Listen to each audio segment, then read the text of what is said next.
All right, from the doorway too, hanging out with Craig from Drift into Black. I feel like it's yesterday all over again. It feels like it's the early 2000s, buddy. That's what it feels like. Right on, man. um, but anyway, tell me a little bit about Drift into Black. Tell me how it came to be. Tell me a little bit about the project, man. Well, I played keyboards for Gray Skies Fallen for 18 years, and then in 2000, was it 2015 or 2015? I was like, you know what? I think I kind of didn't have anything left in the tank as far as keyboards for Gray Skies Fallen. So I was like, you know what? I'm not going to waste anyone's time. Let me. And I took a break from music for 2 years. Like I didn't do anything with music at all, and it was amicable. We're all cool. I still do a lot of shit for Gray Skies Fallen, as far as video production and stuff like that. So no, we're all cool. And then I started getting that itch again to play music, and so I was like, I want to do it all on my own. I want to play guitar, I want to play keyboards, I want to sing, write all the lyrics and everything. And then I found a session drummer and a session Paul, the bassist, and those guys played on the first three albums, and then I made them members. That's how it came to be. I started it's a solo project. Started. Cool. Awesome. So I'm going to talk about three records in particular. I'm going to start with Anthems because that's the one that I really kind of feel like is what Drift into Black is now. So that one came out in 2019. It was kind of self-released, I think, from what I'm looking at. Yeah. I would say that that's probably the closest to your Gray Skies Fallen period, where like the other records kind of move into their own very original, interesting kind of sound. But that one's kind of got a mix of like epic doom and kind of folkish elements into it. So why don't you talk about like Anthems from the Darkest Winter a little bit and tell me how that one all came about? Uh, it was it's a pretty dark record for my own personal uh, not gonna get into anything, but it was very personal to me, lyrically and just and it's not really a concept album at all. It's got a theme to it, but Mm-hmm. I wanted to go in more progressive areas, from where uh, Dead Sons under the Forever Moon was. That was more of a traditional doom album, Yeah. you know, and so I wanted to kind of get into more progressive territory with that album and experiment more with keyboards and whatnot. And yeah, so I mean that's basically it. Cool. Cool. So we're gonna jump into Patterns of Light in 2021. This is where I feel like the Drift into Black sound actually came to be. Like the last two records kind of have a very common element to it, where I would say it's adding a lot of more proggy elements, gothic kind of more elements into it, and then more traditional metal elements into the doom as well too. Uh, that one also kind of sees the harsher vocals kind of get more mixed in with the clean vocals, where I would say like Anthem still had that old school kind of doom death kind of vibe to it. So talk a little bit about Patterns of Light and where the change came from 2019 to 2021. Um, yeah, I mean, funny thing is that the concept of that, I kind of woke up one morning and I dreamt of the storyline. And I was like, holy shit, I got to write this down, and I wrote it down and that's when I really wanted to follow the concept. I really wanted each song to fit the mood of the story, and so I knew Patterns of Light. Every song had to have its own dramatic feel, and um, So and I want to like kind of like a bookend type album where like there's an intro and an outro. But yes, it got more proggier on there's more prog, more keyboard leads. You know, I wanted to kind of delve into that more like the old school '90s like Amorphous type Yeah. stuff. You know, the Doors type. You know, keyboard stuff, and which I've always loved. I've always played, even on some of the Gray Skies Fallen records. You know, you'll hear a lot of that keyboard type stuff. But more evolved, I guess. Yeah. Cool. Awesome. All right, so we're gonna jump into Earth Torn, which is the newest record, and this is the one we're gonna kind of focus on. And it's funny that you say amorphous because it's gonna round back into a conversation that we have in a few minutes. So it's really funny that we're probably on the same mindset. Um, but the thing I kind of want to talk about with this record is if a doom metal record could be a power metal, traditional metal record, Earth Torn is what it is. All right. Like this is props to you, but you made like, and Warrell Dane is one of my favorite vocalists from Nevermore. If you could, if Warrell was still alive and he played in a doom metal band, I almost feel like this is what this record would be. So like Nevermore, I probably saw 20 times before he passed away because I loved him. Your vocals are very similar to that. But what I love what you do on this record is you add this sci-fi kind of traditional metal element into that power metal and doom metal. So what I always say to people is, if you want to listen to Earth Torn, you got to be a fan of Nevermore, My Dying Bride, and Opeth. Like if you're not a fan of those three bands, you're not gonna get it. So I kind of wanted to ask you, how hard of an undertaking was it to make this record? Because I can hear the layers, the arrangements, the passion, the time that it took to make this record. A lot. Let me tell you something. I started writing and recording it in November 2020, and it didn't end until November 2021. Gotcha. And I wanted to write a record, and I definitely experienced with. I experimented with sounds, especially with the especially with the keyboards. I experimented with sounds. I wanted to have all these little nuances in the background and samples in the background, little things that like you won't hear maybe for the first time listening to the record, but maybe a second or third time you'll pick up on something. Much like how progressive metal is. But I didn't want to leave any empty space in Earth Torn at all, you know. And you know, I kind of ventured further into more like ambient types, soundscapes as well. And that's what like kind of propelled me to do my own ambient side project. I'm like, been a keyboard player for all these years. How am I not playing ambient music? You know? Right. Cool.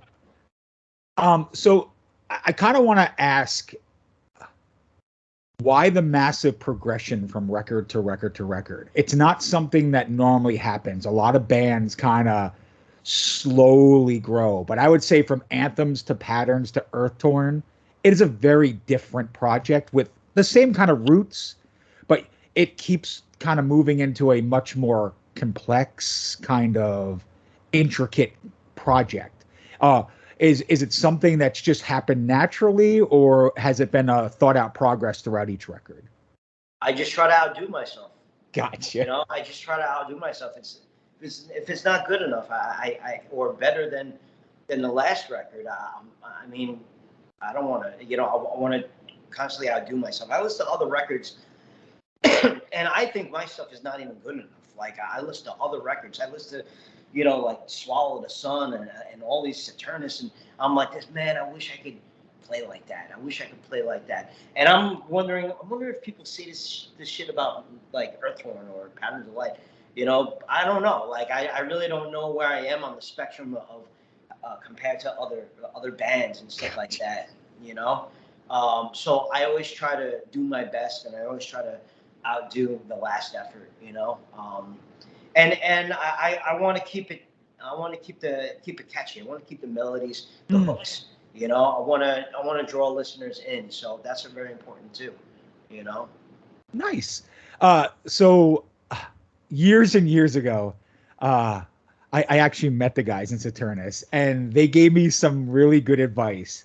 And I'm gonna throw it out to you too, because I think we both have this mental stumbling block of why are we not as good as this other band that we love? And and the two guitar players literally said to me, think about it this way, Clint. If you picked up a guitar and joined Saturnus, Saturnus would no longer sound like Saturnus. And I was like, sorry. He said if I picked up a guitar and joined Saturnus, Saturnus would no longer sound like Saturnus. It would sound like Clint with Saturnus. Yeah. So we can't think, oh, I'm never going to be that good, because again, you and I were perfect examples as being musicians. We get feedback from people and we hear stuff. We're like, what are you hearing? You think I'm really that good? Like I know I'm not that good, but they do the same thing. Cause he's like, yeah, cause we listen to old school Black Sabbath and we listen to old school St. Vitus, and we go like, we're never going to be that good. And that's like what the Saturnus guys said. So like, I was like, so yeah, we're in the same place. And I just kind of wanted to give you that, cause this last record in particularly, Earth Torn, it's phenomenal, my friend. Like it blew me away. Like it is such a step up from the last record, in my opinion. You've added so many new layers, so many different styles. I know a lot of people won't hear it, but you have a lot of traditional metal going from the 80s and 90s in there. And it's buried in there, but it's there. And it's a lot of the synths, it's a lot of the bass lines. It's not so much the guitar parts. It's more, the back end layering. So can you kind of talk about that a bit? You know what? It's funny, and I was going to ask you a question because you're a guitarist, right? Yeah. Right. Is rhythm guitar like a thing of the past anymore? Like, do people really play full chords anymore, or is it just like one string playing and layering and one string playing and layering?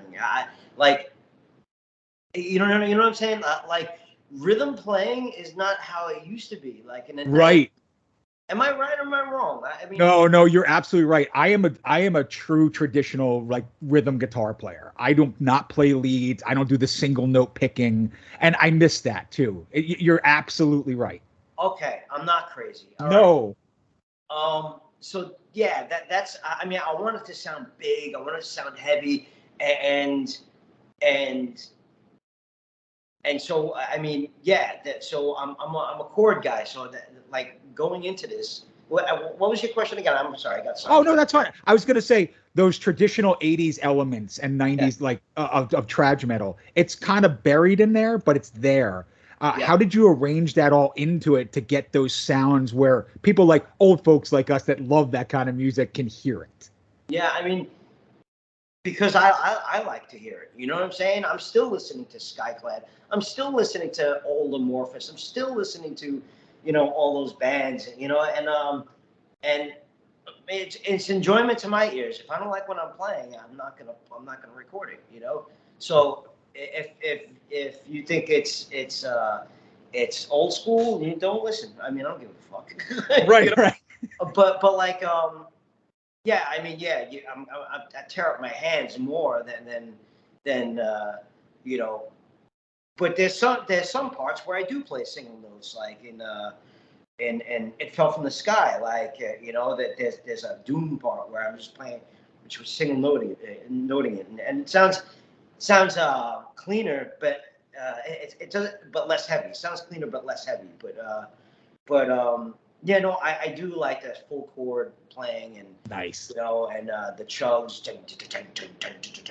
I love that, Cool, awesome. All right, so here's going to be a controversial moment, I think, for both of us because we come from this background. Do you feel that Drift into Black is actually a doom band, or is that too narrowing of a term for you? You're gonna hear on the next record, because I'm already writing, man. You're gonna hear it. I don't know. I may fall back into the real dark doom shit. Okay. But still keep the proggy keyboards in there. I don't know yet. I really don't know. I don't know where I want to go. I mean, because some days I'm playing fast, some days I'm playing slow. So I don't know. And I may keep it the same, or but add more a different atmosphere. I'm not sure yet where I'm going, but I would say that Drift in the Black is like a melodic progressive doom. Gotcha. Hey, that's a good definition, man. I'm not gonna argue. So here's where it comes full circle. So I want to talk about your synth playing because very much like you said, it gives me that analog synth moments like Amorphous a lot. It gives me that kind of folkish element. There's also a band, I don't know if you remember them, they're called Hair Apparent. But so they're like an 80s kind of progressive metal band. Your synths sound so much like that band.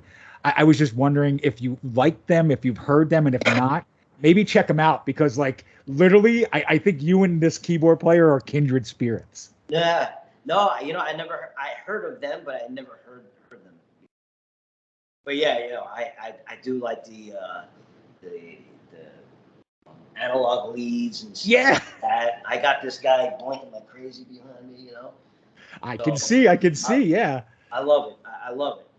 And it's what it's and it's like whenever I'm like fully guitared out, I have this tool under my belt that I could like let me do like a 2-minute breakdown of a piano part with some eerie synth in the background and it's a nice little pet to have. Absolutely. So the next thing I kind of want to talk about is if there's anything that you haven't done with Drift into Black that you'd like to add in as elements or layers. Is there a sound? Is there a style that maybe you said, you know what? Maybe next time it just doesn't feel right this time. Funeral Doom. Nice. I think I want to do like more like passages where it's like really slow and really dreadful. Angel of Doom, the ending of that kind of had that those riffs, but there's Clement like crazy. I'm gonna certain parts I'm gonna tell him just to pull back a little bit. More like a that. Dun, dun, dun, dun, dun, dun, dun, dun, dun, dun. I mean, that could be a Funeral Doom part, but he's like, but he's a progressive drummer, so I let him do what he does, so and it always ends up sounding right. It sounded great. But yeah, no, there's certain parts where I really want some dreadful doom. And I guess I'll tell him to scale it back a bit. Don't hate me, Clement. No, that's cool. That's cool. If you were, let's say there's somebody that's never heard Drift into Black, all right, and they're about to listen to Earth Torn for the very first time, how would you describe it to them so they would kind of understand what they're about to listen to?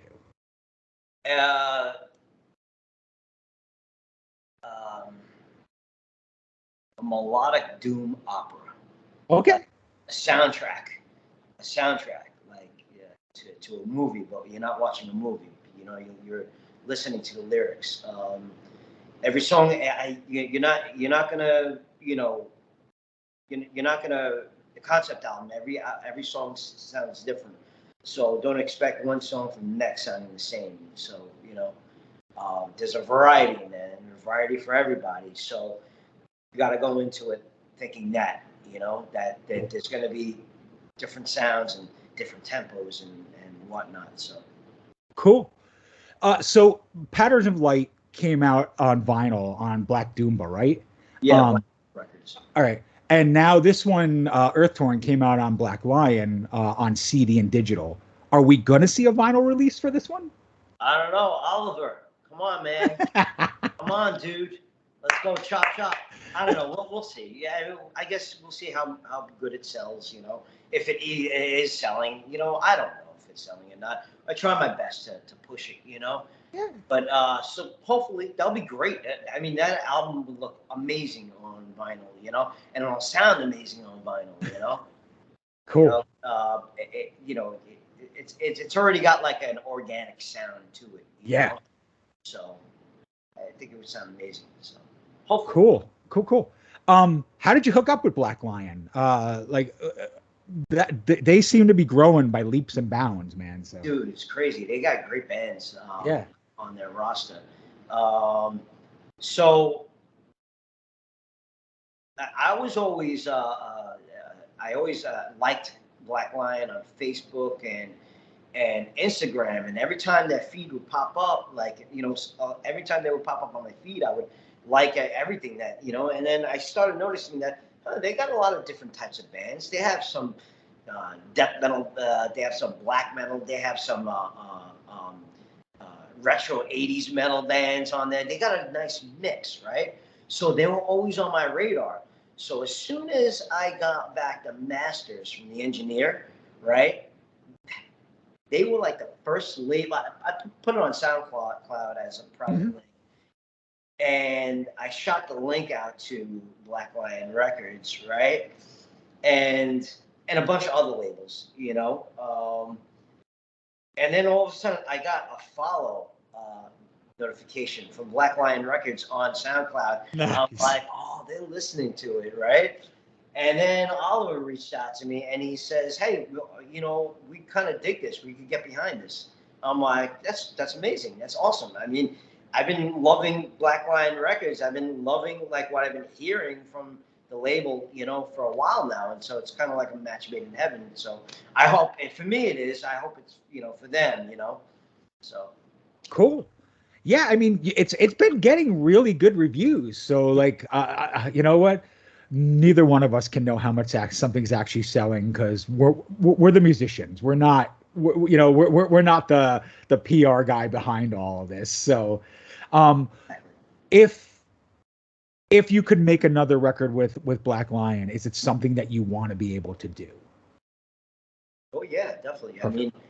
I mean, I'm happy where I'm at. Nice. Fine with me. Yeah, it's great. I hope they feel the same. So we'll see. Cool. But that's that, and that goes back to I gotta produce. I gotta produce something even better than Earth Torn. So we're gonna try that. I get it. Do you want Drift into Black to play live shows, or are you kind of? I would love to, man, but the drummer is overseas, and I would have to get a drummer to fill in, and Paul would love to, the bassist as well. So, there's a lot of elements that come with that. I've been revisiting the stuff. After you write a song, a week later you forget how to play it. You know what I'm saying? So like, so I've been revisiting a lot of the material from the album, and and getting familiar with it. So we'll see. Hopefully. Cool. All right, so there's 3 songs off of Earth Torn I kind of want to dig into with you and kind of talk about because these are my 3 favorites. So we can have a musicians meeting of the mind right now kind of thing. All right, so the first one's going to be March into Oblivion. All right, and the reason why I like that is it's because it's the mix. It actually encompasses everything I was talking about: doom, power metal, and like a neoclassical kind of vibe to it. Do you feel like that was the perfect introduction to the record? Is that why you put it that way? March to Oblivion? Well, March to Oblivion is the third track. Track. Yeah, I kind of did something similar on the first album. Oh gosh, I forgot the name of the song. Shit. The second track off, the third track off of the first album, where it kind of like it's heavy, and then it does like this split and turns into like a ballad, right? And I guess you're exactly right. I really wanted to introduce all the sounds that you're gonna hear on the album, because the first song, the second song, It Fell from the Sky, is basically like progressive melodic death, right? With maybe there's one part that goes a little doomy. But to me, that track didn't have enough variety to showcase Mm-hmm. the rest of the album, and March to Oblivion really did showcase that. So you're right. That's why I kind of did that with that song. Cool. Yeah, and what I just meant was earlier on in the record because it sets a path or a pace for the entire record. Yeah. With March to Oblivion, I think every song after that kind of builds on the layers of that song. So the next song I'm going to talk about is the ups and the downs. Yeah. And again, the absolute reason why I love this and it's a guilty pleasure is you have 100% amorphous keyboards in those, man. Like I hear it and it just reminds me of like old school first couple of amorphous records where I'll tell you watch out what album? Elegy. right. Elegy. Like what's that? Yeah, like, Mike Hantley Yeah. And The Orphan, I think The Orphan. Yeah. Like that. But yeah. Those smooth leads. Yeah, I love that sound. It just gets in your head. You know, that's why I love playing them. With the you had me like in there, you know. You had me humming it. Like it was funny. Like I was walking around the house and I'm like, I am fucking humming the synth parts right now. Like that is fucking awesome. But yeah, cool. So I want to talk a little bit more about that song because that is kind of the mixture of two different worlds of Drift into Black. So it's very proggy, but it gets pissed off too. Like it gets kind of really angry at times too. Is it hard to mix both styles of music, but not at the same time on your tracks?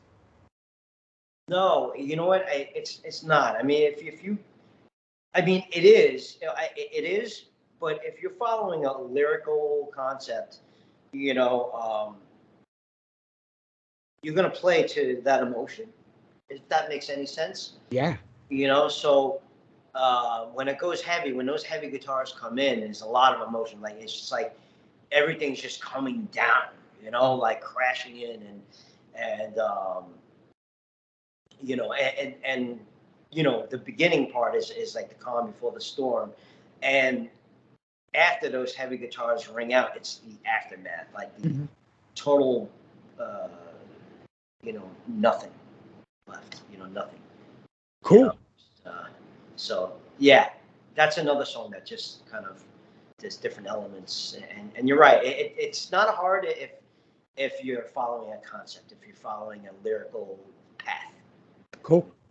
Yeah, that's probably my second favorite song on the record. So just so you know, so we're gonna come to my favorite right now, and it's On Borrowed Time, and I am gonna make a statement, and it may be completely off the rails, and you may say no goddamn way, but I don't care because like literally, when I hear this song, I swear to God, if you remember the band Orphanage, I don't know if you remember the band Orphanage, like if Orphanage was around in 2021, they would steal that fucking song and put it on one of their records. All right. And the reason why I say that is it reminds me of everything that they did. It's kind of that, it's got this kind of Celtic, like Nordic kind of vibe going on with Doom, but it's proggy and yet it's still like, it's very atmospheric at the same time. And when I hear that song, it reminds me of the late 90s, early 2000s, like when extreme metal was innovative, original, creative. So. Like that song. It jumps. It jumps, and like I know the chorus. The chorus to me, like when I was recording it, I sang the chorus 3 times, and I thought it was a little too much. Thread of doom, that part. So in where the chorus was supposed to come in on the third part, I did a keyboard lead. You know. Yep. You know, and then it goes doom, and yeah, there's a lot of parts to that, and I hum, oh, you know, and and then it totally changes to like this, the piano, like ballad, like a piano solo, and where I'm doing rolls like, yeah. And then the end is just us, just this. It sounds like the song is falling apart. Like I wanted to like, if I was gonna make a video to to that song and show the ending, like I would want to show the earth just slowly like crackling and just like breaking out into space, and the violins, like, and it just, so it gets chaotic. It's a very chaotic song. Different parts in that song. It's like, it's, yeah, you're right. It's definitely a lot of shit going on in that song. Yeah, I always tell people, like, give it time, because it's probably not a one listen and you're gonna love it kind of song. Like, and the vocals, I kind of drew from when it goes no return, that part. I kind of drew from like old Catatonia, Cool. The harmonies in there. So I draw a lot of inspiration in that song from a lot of different musical outlets, I guess. I don't know, but yeah. Cool. So those are the three songs that really drove me to this record. What I want to ask you now in return is, what's the song that you're the proudest on this new record? Oh. I love Left to the Burning Sun. I like that song. I think it's got a very catchy hook, with the guitar melody. But like, I don't know, man. Like now, like when I was recorded shooting the video for Angel of Doom, that became my favorite song. Like, I don't know. I really don't know. I'll go listen to On Borrowed Time after this, and then that'll probably be my favorite. I really don't know, but I got a visual art coming out, I think June 20th, for Mankind. It's just a visualizer. So, that's a cool song too. And the other guys were like, no, you should have vocals. I'm like, no, I don't want vocals for that. I just want it to be like that kind of, I got inspired by the track Relief off of Elegy. It's the instrumental, a heavy instrumental. Yeah. So I kind of got inspired by that track to do that song. Very cool. So talk to me about the artwork of Earthtorn, because I feel like it ties very much into the story as well. And a lot of bands don't do that anymore, where they kind of tie the visuals into each one of the tracks. How did it come about? Are you happy with it? Is there anything different you would have liked to seen as far as the artwork presentations? No, not at all. I mean, the artist, who is Alex from Mayhem Project Design, I mean, he's like, give me the lyrics, tell me what the album is about, and I'll draw something up. And yeah, without giving him that, I mean, I gave him all that, and he just came up with that, and I loved it as soon as I saw it. And I had that album cover when I just started writing the album, and so it kind of gave me inspiration to just write. Well, when I write an album, I like to have the album cover like much prior beforehand, so it kind of draws some inspiration, Cool. But yeah, basically he kind of nailed it, Yeah, I don't disagree, man. It looks perfect for what the theme of the record is. So I guess what I'm going to ask now is, why Drift into Black? Like, why that name? What made you pick that for this project out of anything? Because frigging every band name is taken. Like, you cannot come up with a band name these days. You cannot. Like, now there's band names that are like a V and a U and a whatever. Like, they're just making up words at this point. And I guess, Drift into Black, I guess it's like, it's kind of like if you want to go on a dark journey, there you go. Cool. No, that's cool. So I want to kind of talk about, I want to jump back to Patterns of Light for a second. Yeah. And say, what made Black Doomba want to put it out on vinyl? Like, it just seems like it's an odd place to go. Like, it's either going to sell really well or it's not going to sell at all. But like, what made them want to do a vinyl release for it than like, a more traditional kind of release? Well, Tommy Stewart, he's an old school guy. He likes the early days of thrash and stuff like that, and doom, and he likes those early sounds, and I think Patterns of Light to him in that sense. And it doesn't have it has some of a modern sound, but not so much.